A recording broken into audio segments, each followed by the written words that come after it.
कोल्हापूर जिल्ह्याला कागल तालुक्यात मुसळधार पाऊस, हंबरवाडी बेरडवाडी रोडवर ओढ्यात म्हैस वाहून गेली।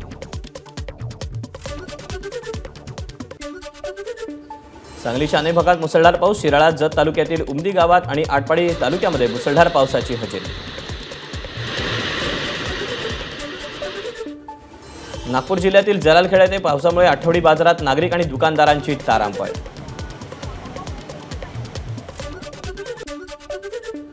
भंडाऱ्याच्या लाखांदुरात वादळी वाऱ्यासह पावसामुळे दुकानांवरचे पत्रे उडाले। साताऱ्यातील कोरेगावात वादळी वाऱ्यासह पाऊस, वाऱ्यामुळे फ्लेक्स कोसळल्यानं 2 जण जखमी।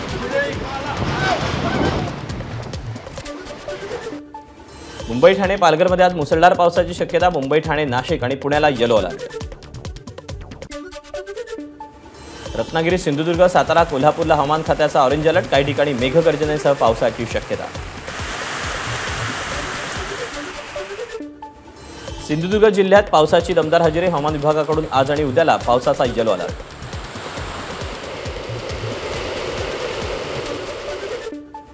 11 जूनपर्यंत पालघर जिल्ह्याला हवामान खात्याकडून येलो अलर्ट, पालघरच्या काही भागात पावसाच्या जोरदार सरी। पुण्यात राज्यातील सगळ्यात जास्त पावसाची नोंद, महत्त्वाच्या रस्त्यांना नदीचं स्वरूप, शिवाजीनगर अलका टॉकीज चौक त्यासोबतच कोथरूड भागात पाणी साचलं होतं। पुण्यामध्ये शिवाजीनगर भागात 68 मिलीमीटर पावसाची नोंद, 9 जून ते 12 जून दरम्यान राज्यात मुसळधार पावसाची शक्यता। पुण्यात मुसळधार पावसामुळे अनेक भागात पाणी साचलं होतं, कमरेपर्यंत पाणी साचल्यानं नागरिकांना पाण्यातून वाट काढण्यासाठी कसरत करावी लागली।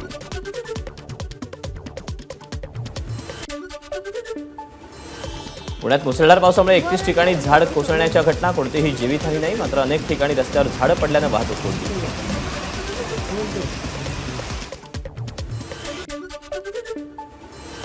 चिपळूणमध्ये मुसळधार पावसामुळे वाशिष्ठी नदीवरील अलोरे शिरगाव मार्गावरील वाहतूक बंद, नवीन पुलाचं बांधकाम सुरू असल्यानं पर्यायी मार्ग सुरू होता, मात्र पावसामुळे दुर्घटना होऊ नये म्हणून खबरदारीचा उपाय।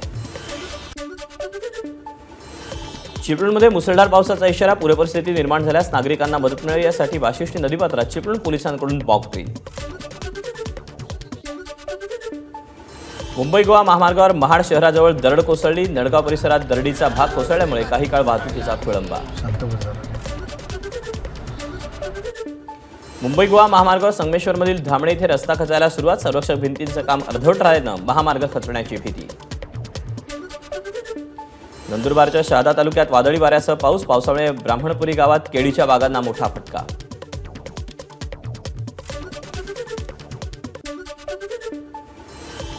पंतप्रधान मोदी तिसऱ्यांदा शपथ घेणार, संध्याकाळी 7:15 शपथविधी सोहळा पार पडणार।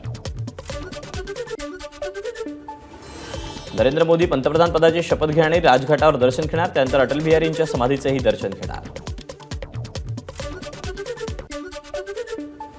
एनडीए सरकारच्या शपथविधीसाठी 9 देशांच्या प्रमुखांना आमंत्रण, बांगलादेश, श्रीलंका, मालदीव, मॉरिशस, नेपाळ, भूतान आणि सेशेल्सच्या प्रमुखांना आमंत्रण।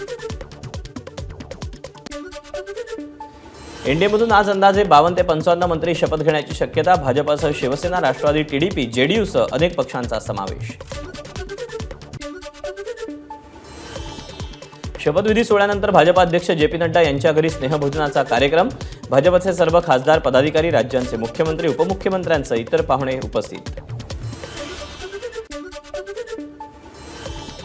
दिल्लीमध्ये पंतप्रधान नरेंद्र मोदींचा शपथविधी सोहळा पार पडणार, या पार्श्वभूमीवर राष्ट्रपती भवनाकडून शपथविधी कार्यक्रमाच्या तयारीचा व्हिडिओ जारी।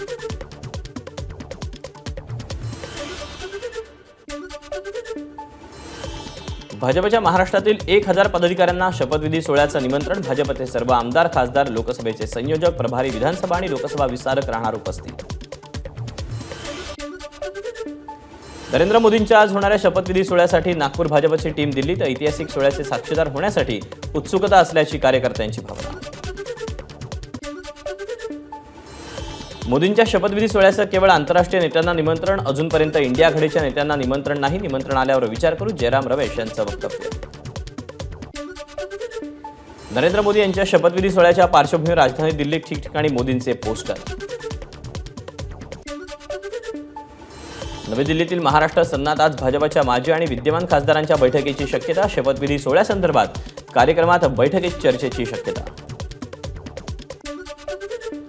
मी कॅबिनेट मंत्रिपदाची शपथ घेणार असल्याच्या बातम्यात अत्यंत प्रफुल्ल पटेल यांची माहिती.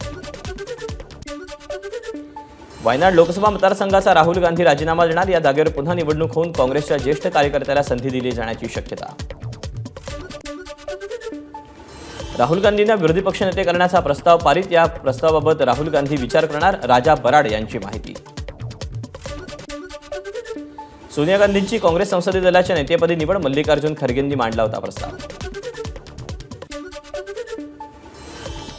राहुल गांधीच विरोधी पक्षनेते म्हणून पुढे येतील, खरगेंचं सर्वांचीच राहुल यांनी विरोधी पक्षनेतेपद स्वीकारावं अशी इच्छा, माणिकराव ठाकरेंचं वक्तव्य. मुंबईत राष्ट्रवादी काँग्रेस शरदचंद्र पवार पक्षाच्या राष्ट्रीय कार्यकारिणीची आज बैठकीला सर्व आमदार आणि खासदार राहणार उपस्थित. बिहारचे मुख्यमंत्री नितीश कुमार यांनी घेतली माजी राष्ट्रपती रामनाथ कोविंद यांची सदिच्छा भेट.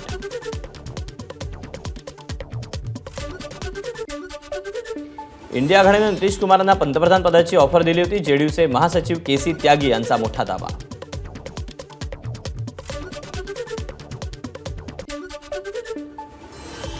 मंत्रिपद कुणाला मिळणार याचा निर्णय एकनाथ शिंदे घेतील, मेरिटनुसार मंत्रिपद देण्यात येतील, मात्र आपल्याला मंत्री होण्यामध्ये रस नाही, पक्ष वाढवण्यावर लक्ष देण्याचं श्रीकांत शिंदेंची भूमिका. मला मोकळं करा हे निराशेतून बोललेलं नाही, देवेंद्र फडणवीस हा पळणारा नाही तर लढणारा व्यक्ती, भाजप आमदारांच्या बैठकीत फडणवीसांचं विधान. उपमुख्यमंत्रीपदाच्या जबाबदारीतून मोकळं करा असं म्हटल्यावर शहांनी सध्या काम सुरू ठेवा असा सल्ला दिल्याची फडणवीसांची माहिती. एबीपी माझा, उघडा डोळे बघा नीट.